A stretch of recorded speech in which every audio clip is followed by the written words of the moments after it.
सरमत दर्दी अजब शिकस्ता कर दी इमाम फिदाए चश्मे मस्ते कर दी उम्र के बायात अहादिस गुजरते रफ्तियों ने सारे बुत परस्ते कर दी। আপনার প্রধান খলিফা হযরত আমির খসরুর এই কালামকে সামনে রেখেই আমার বক্তব্য সামান্য কিছু কথা আমি বলছি। প্রথমেই বলছি, আমাকে আরবিতে বলে নফস,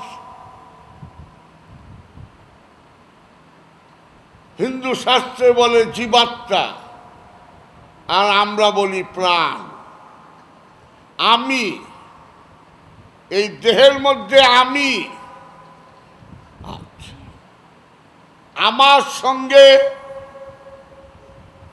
আরেকজনকে আল্লাহ দিয়ে দিয়েছে, তার নাম খান্নাস। শয়তানের একটা বিশেষ রূপের নাম খান্নাস। সেই খান্নাসকেও আমার সঙ্গে দিছে, দিবার পরে আবার উনিও আছে, আল্লাহ স্বয়ং আমার সঙ্গে আছেন। এখন আমি একটা একটা করে দলিল দেব। আমি আছি নফস, কুল্লু নফসুন যায়কাতুল মউত, প্রত্যেক নফস মৃত্যুর স্বাদ গ্রহণ করবে। আমার মধ্যে খান্নাস আছে, মিন শাররিল ওয়াসওয়াসিল খান্নাস, খান্নাসের কুমন্ত্রণা হতে মুক্তি নাও। আর আমার সঙ্গে আল্লাহ আছেন, নাহানু আকরাবু ইলাইহি মিন হাবলিল ওয়ারিদ, আমরা তোমার সাহারগের নিকটেই আছি।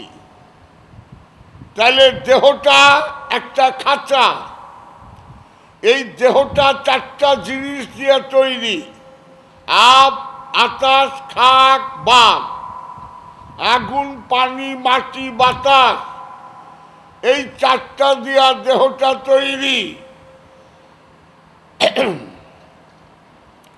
তাহলে আমার দেহ যদি আগুন, পানি, মাটি, বাতাস দিয়ে তৈরি হয়, তাহলে যাহা আছে বিশ্ব ব্রহ্মাণ্ডে তাহা আছে আমার এই ক্ষুদ্র দেহে। তাই আল্লামা ইকবাল বলেছিলেন, এই দেহ সম্বন্ধে বলেছিলেন, ইয়ে জিক্রে মিম, ইয়ে সবই, ইয়ে বোরআক, ইয়ে বেসালু, তোমার দেহটাই মিমের জিকির, এখানেই সব কিছু। এই দেহই মেরাজে যাবার বাহন, বোরাক, বেসালু, সমস্ত রহস্য তোমার এই দেহের মধ্যে। তেরি খুদি কানিকে বা নাহি তো কুছ ভি নাহি, তোমার নিজের প্রতি যদি তুমি খেয়াল না করো, বাহিরে কিছুই পাবে না। আল্লাহ তোমার ভিতরে, শয়তানও তোমার ভিতরে, তুমিও তোমার ভিতরে। সুতরাং এই বিষয়টা একটু রহস্য আছে।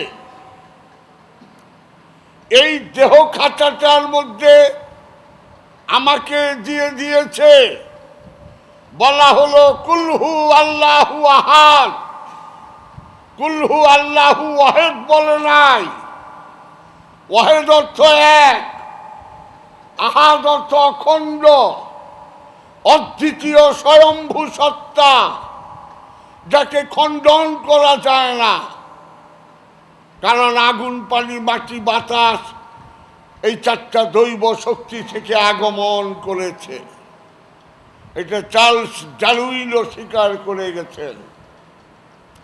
সুতরাং এই দেহের মধ্যে আমাকে দিয়ে দিচ্ছে, দিয়ে বলতেছেন কুলহু আল্লাহু আহাদ, তুমি দেখতে শিখো, এই অখণ্ড দ্বিতীয় স্বয়ম্ভূ সত্তার সঙ্গে তোমাকে আমি আষ্টে পৃষ্ঠে গিরায় গিরায় বেঁধে দিয়েছি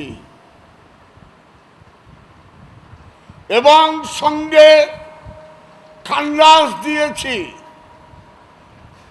৫-৬ হাজার বছর আগে যখন চাউল আবিষ্কার হয় নাই, সেই বাতাবি মণি, যমদগ্নিমণি, দধিচিমণি, ভৃগুমণি তারা বলতেন যে এই খান্ডাসটাকে তারা বলতেন মায়া। আর হিব্রু ভাষায়, আরবিরা হিব্রু ভাষায় বলতো 6টা জিনিস বলতেন, যে তোমার দেহের মধ্যে 6টা মূর্তি দিয়ে দিলাম। সেই মূর্তিগুলোর নাম লাত, মনাত, হবল, উজ্জা, নিকসু, মাকাসু। খেয়াল করো বাবা, সব হিব্রু ল্যাঙ্গুয়েজ। ইবলিস হিব্রু ভাষা, ইবলিস নাউন বিশেষ্য, বিশেষণ বালাসা অহংকার, অহংকারের চেয়ে ইবলিস। এটা আরবি ভাষা না, এটা হিব্রু ভাষা। তাই হিব্রু ভাষায় লাত, মনাত, হবল, উজ্জা, নিকসু, মাকাসু এই দেহ কাবার মধ্যে বিরাজ করছে, আবার মেজাজি কাবার মধ্যেও আছে। তাই জাহের বাতেনের সমন্বয় ইসলামের রূপ, এবং ইসলাম আদিকাল থেকেই আগমন। তাই হযরত ইব্রাহিম আলাইহিস সালাম বলেছিলেন, মুসলমান না হয়ে মারা যেও না। এটা নামের মুসলমান না, এটা গোত্রের মুসলমান না, এটা দলগত মুসলমান না। এই মুসলমান শব্দটি সার্বজনীন, এটা আদর্শের মুসলমান হওয়া।